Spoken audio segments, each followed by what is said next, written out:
afternoon, good evening, whenever you are watching this video. Welcome back to my YouTube channel. So today I thought I would do a video that is inspired by Rachel Catherine. So this is at the end of the year book tag.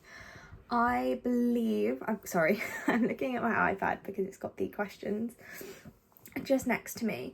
I believe Rachel said that Destiny made these questions, but yeah, so credit to Destiny for making the tag, and a big shout out to Rachel Catherine, as she is 100% my inspiration for this video. So there are 22 questions that I'm going to go through, give you my answers, and I would love to know your responses in the comments below, so do let me know.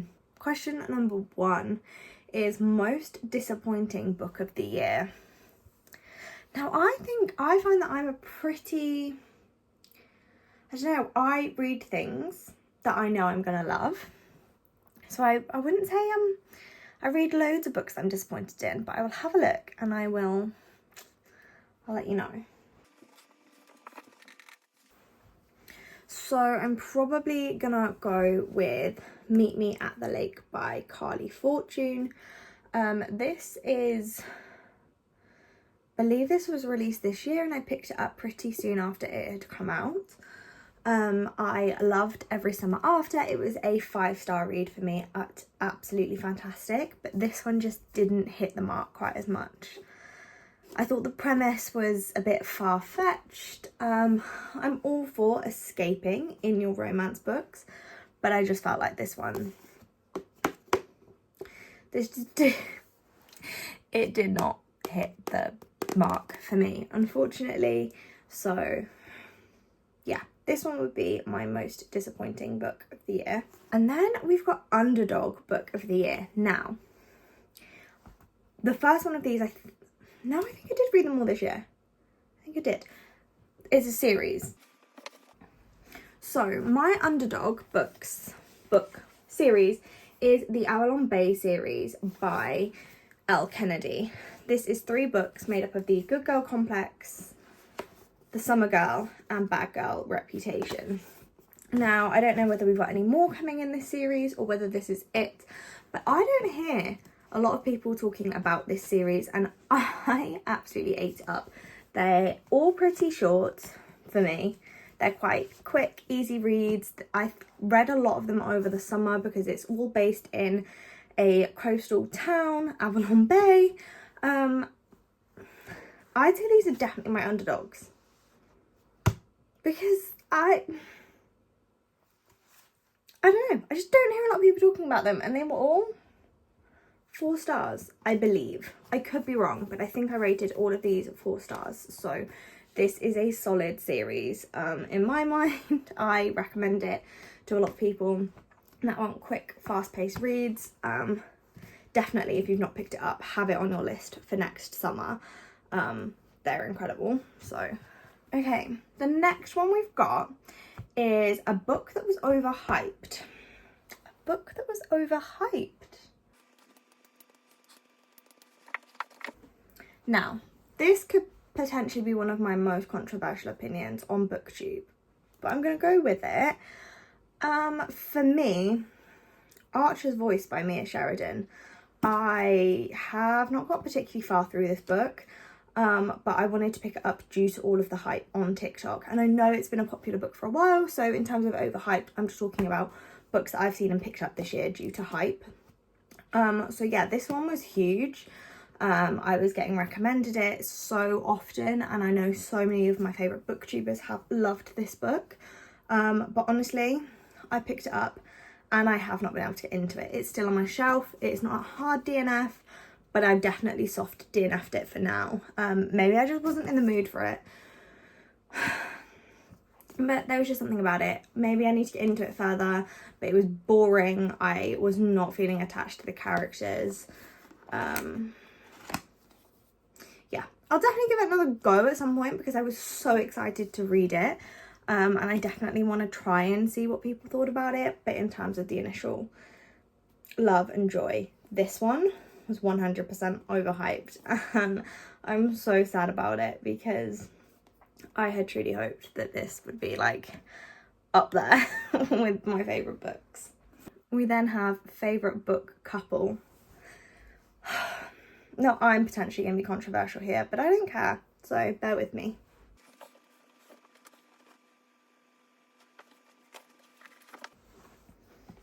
Okay, so I have two.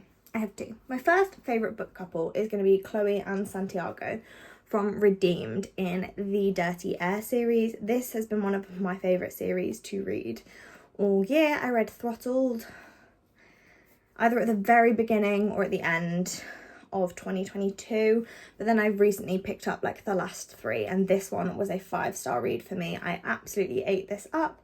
I thought Chloe and Santiago were absolutely adorable. It's got one of my favourite quotes of the year in it, which we'll get to in another question, but honestly, absolutely fantastic. So loved Chloe and Santiago. I don't believe they were controversial. I just believe not many people have read the book. It's this one that's potentially going to be controversial, and you may be able to guess what book I'm about to bring out from what is now missing on my shelf, but I'm a BJ and Magnolia girl until I die, okay? Okay? I'm a BJ Ballantyne apologist, and I'm not even sorry about it. He makes my heart. And okay, I get it in the first one, some of the things he says, but this book then just explained everything. It explained everything. My baby. So yeah, my all-time favourite book couple, and I think about them day, night. I wear a jumper with a thing he says to her on a regular occasion, like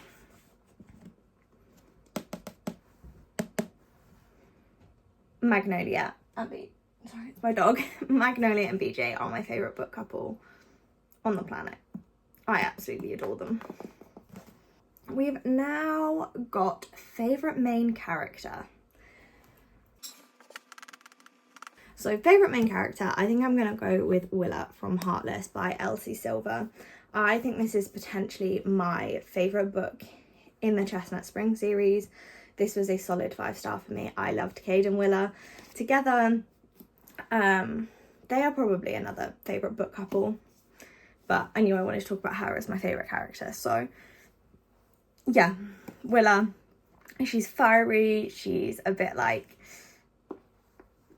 she's just got so much about her that I really enjoyed. I connected to her and her character, and I thought she was great. Her relationship with Cade's son was absolutely beautiful. I think it was my first nanny romance. Maybe. So loved her, but just as I'm talking, I suddenly then thought that there's another character that I'd very much like to discuss. I would just like a moment for Bo. Oh my god.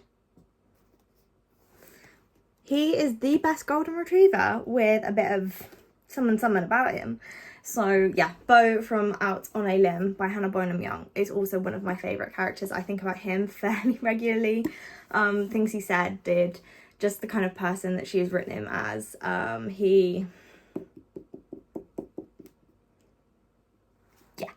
I loved this one. This book was in part of a reading vlog that I did. I think it was my first ever reading vlog. So you can kind of see all of my very detailed thoughts on this book, this couple in there. But yeah, I'd definitely say that Bo was a favourite character for me this year. So 100%. Now I've got a book that surprised me. Book that surprised me. Okay, in terms of surprised me by how much I ended up loving it, Flawless by Elsie Silver. I bought this first book and I went into this series thinking, I'm not going to join this hype. I'm not going to be on the Elsie Silver train. Cowboys romances are not for me. Boy, was I wrong. I read this entire book in a single day. absolutely ate up every second and swiftly bought the other 3 that were out at the time and had Hopeless on pre-order the second that it came out. So this series just surprised me in general. I definitely was not thinking that I would be loving it to the extent that I was. And I'm sure I'm not recommending a book that you've never heard of. Like, I'm sure you've heard about struggling to speak. I'm sure you've heard of Elsie Silver. But yeah, this series 100% surprised me. Oh, we've then got a new favourite author that you discovered in 2023. Easy. Now, this can't be Magnolia Parks because I discovered Jessa Hastings at the very end of 2022. I read the first Magnolia Parks book at the very end of 2022. So, couldn't be her. But I'm going to have to go with Chloe Walsh. This series, so we've got Binding 13 and Keeping 13 are the 2 that I've read so far. I have asked for the next 2 books in the series for Christmas, so we will see. But this book,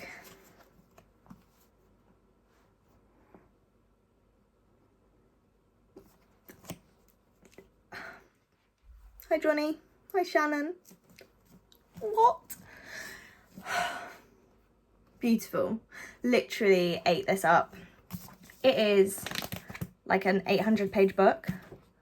So this book is 789 pages and I flew through it like it was no problem. I loved Chloe Walsh's writing. I felt drawn into these characters and they were just it. I loved it. She is 100% a favourite author of mine. I am a girl who loves a thick book. I love feeling like I am knowing these characters inside and out.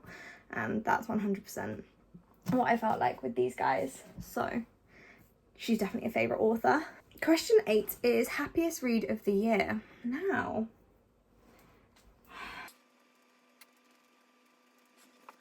I think my happiest read would be Icebreaker by Hannah Grace. I was kicking my feet, laughing, smiling, everything with this book. Like, Nate Hawkins was the book boyfriend of the year.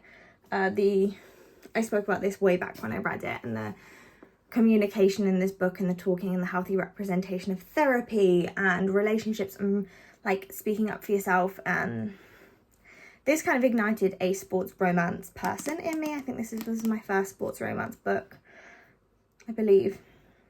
I could be wrong, but I think it was. And yeah, happiest read of the year, Icebreaker by Hannah Grace. Really, really loved this. Like I said, I think I was just giggling the entire way through at things that he was doing and saying and stuff. So top read there. Then we've got the most frustrating book of the year. Oh,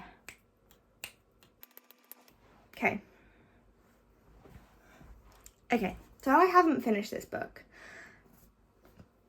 This is Once Upon a Broken Heart by Stephanie Garber. Now, this is the first ever fantasy book that I've given a go. I am about halfway through, but I've not picked it up in probably about 2 weeks. And so for me, it's frustrating because I really want to like it. I really want to widen my horizons, broach into fantasy. But yeah, I don't know what it is. I raced through the first bit of it and then I'm kind of on a lull. It was making me feel slumpy, and I just didn't want to pick it up. So,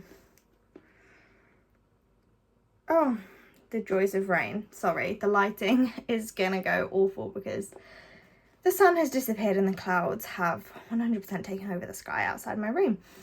So yeah, this is frustrating me because I want to like it and I don't know whether I'm a fantasy girly. So frustrating for that reason. Then we've got best adaptation of the year. I literally don't know. none of my favourite books have been made into a series that I've watched. I must have watched adaptations this year, but I can't think. So I've never read The Summer I Turned Pretty, but I have watched the show, so I loved that. But I've never read it, so I don't know if it was a particularly good adaptation, because I don't know what the book was like. Yeah, sorry, a bit stuck on that one. Just, I watch plenty of Netflix and stuff, but I don't necessarily know if they've been adapted from things, so. Longest book you read this year is number 11. So,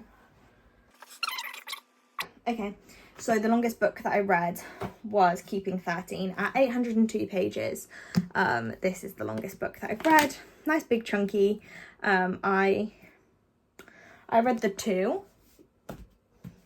I basically read them back to back. So, like 1,600 pages, nearly, back to back. I think in like a week I read both of these.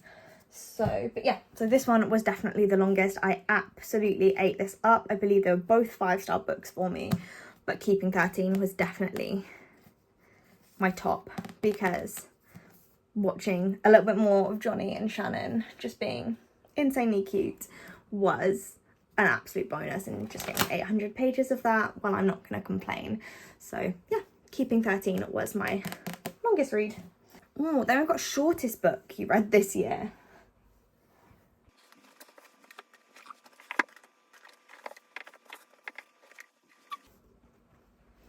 I wouldn't say it's a particularly short book, but this is 310 pages, and it's Before We Were Strangers by Renee Carlino. And this is the one with the least amount of pages, so that I've read. As I said earlier, I'm a long book girly, so I tend not to pick up too many short books. I'm currently reading the Broken Beautiful series by Tessa Bailey, and they're all definitely on the shorter side of what I would normally read. But yeah, this one is the shortest book that I read, but I loved it. This was a 5-star read for me. I have since recommended it to my mum. She read it while she was on holiday, and she absolutely ate it up as well. So yeah, it's quite a quick little book.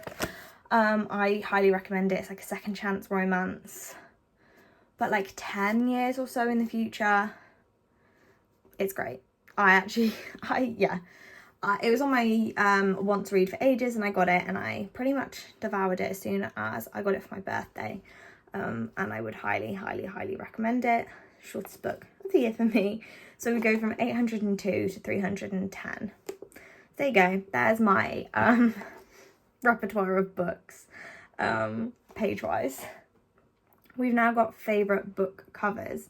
Now, I definitely have a few for this. Some I've already spoken about, so.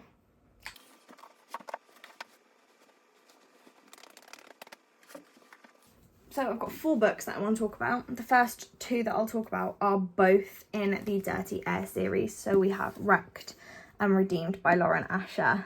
Now, I love these because of what they mean. So like, you've got a jigsaw puzzle with hot air balloons on the front of Wrecked, and that has a significant meaning in the book. And I like when covers, like, to look at this, you're like, an F1 romance with hot air balloons on the front, like, it doesn't make sense. And then you're reading it and it makes sense, and blissful.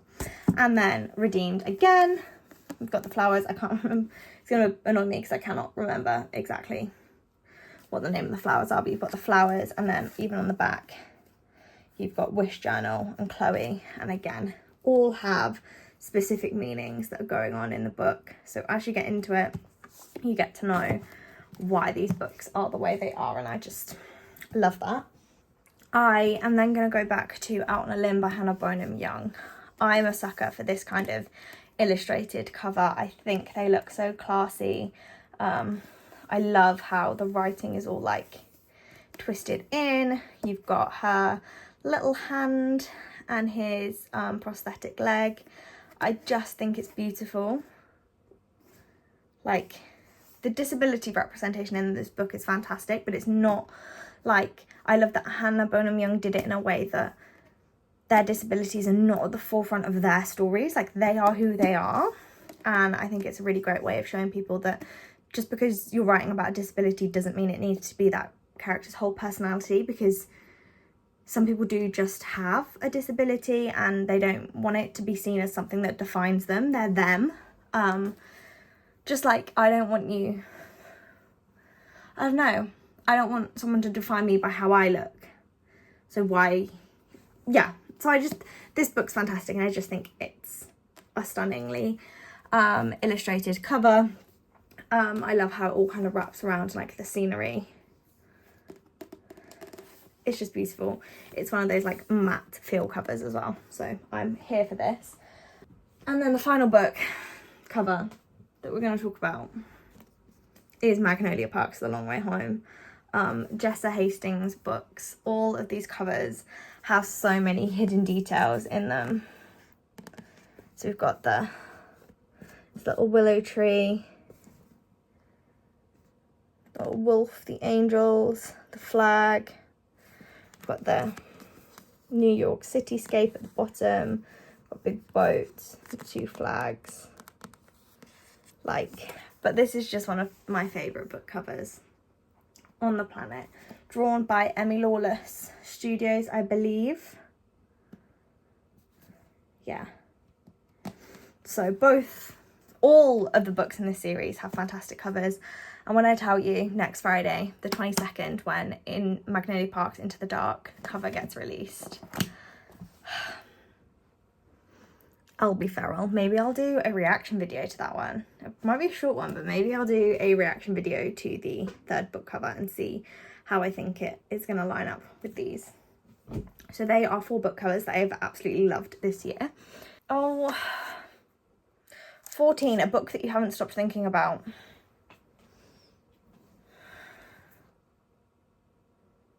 I'm sorry. I think about these guys all the time. I'm getting a tattoo that relates to this book. Whoops. Like, oh, can I?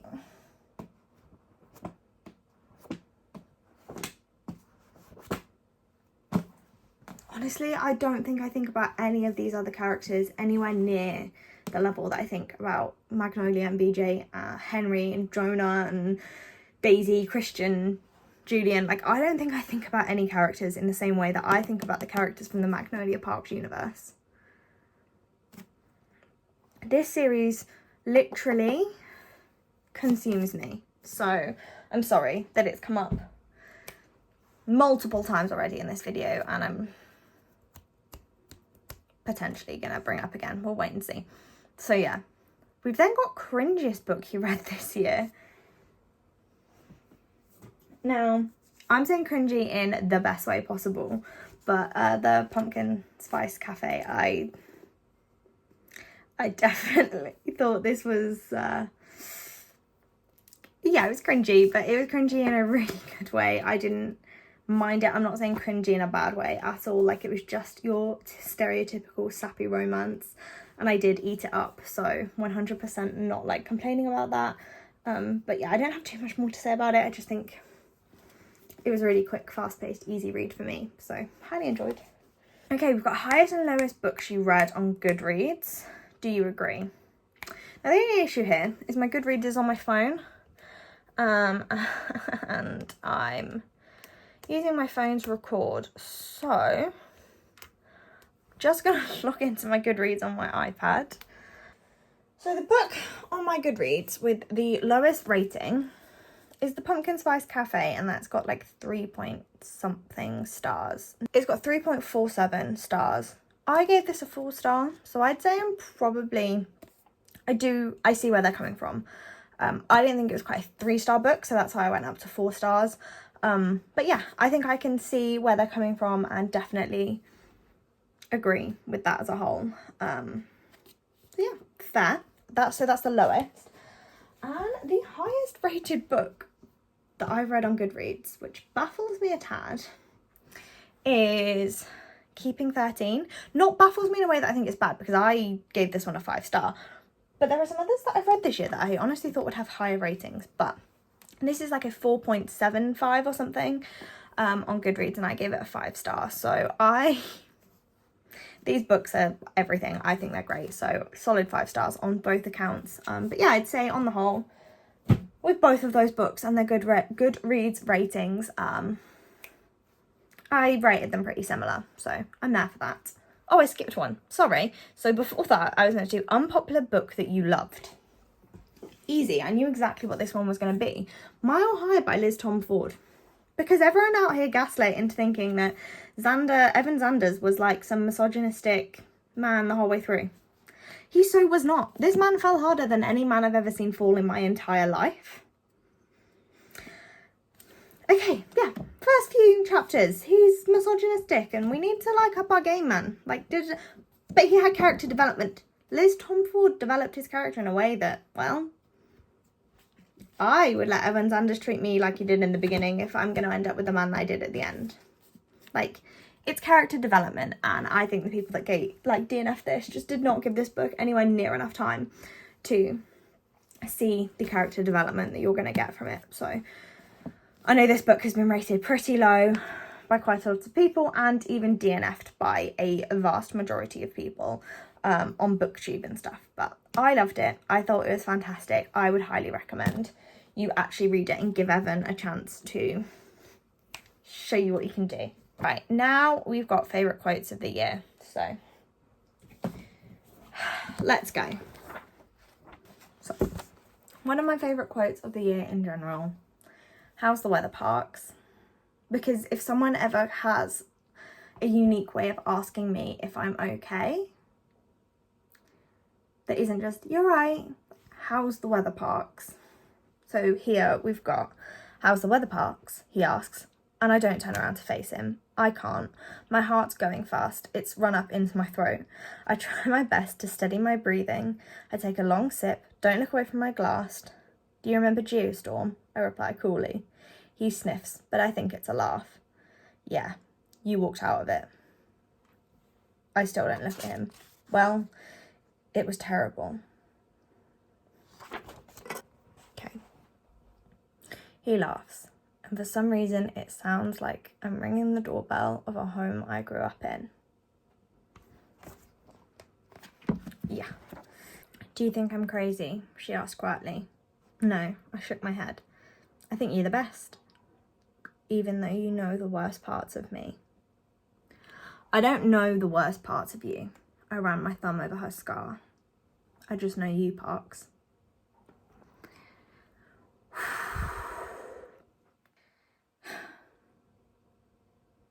You'll be my boyfriend again. I press my mouth into her forehead. I'll be whatever the fuck you need, Parks. Yeah, all my favourite quotes basically come from this. But I also have one that I absolutely adored in here. So let me just... So this is redeemed by Lauren Asher. You might be the hero in my story, but you're the legend in theirs. Book with the most unique concept. I honestly don't think I read particularly unique books. No, I can't. I don't read particularly unique books. All of my books are fairly standard, so I'm afraid I'm going to skip that one. Book you would reread. So I'm already doing a reread of the first Magnolia Parks book.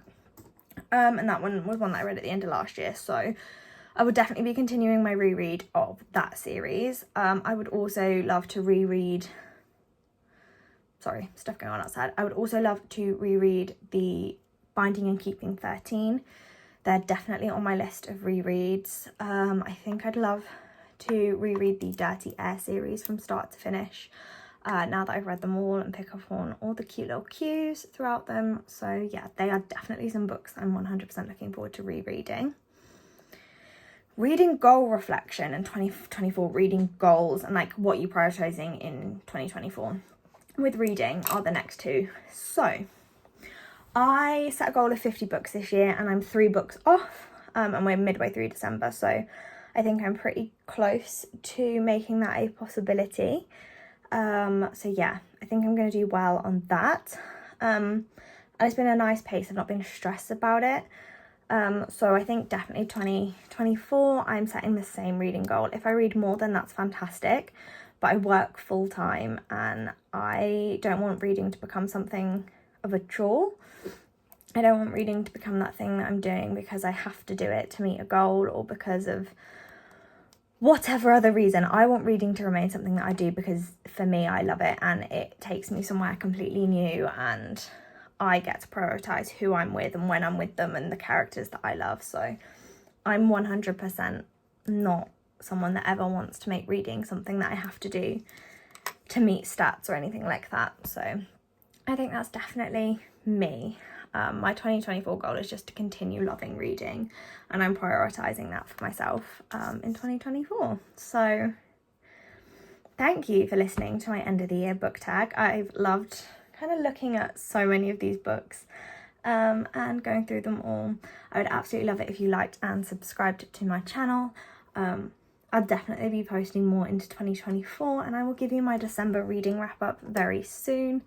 I know videos have been a little bit slower, but yeah, I've just started, as I said, I think I said in my last video, I have started a new job. So it's just taking me a minute to get into it, but thank you so much for watching. I hope you're having the best festive period. I hope to see you again soon. Bye.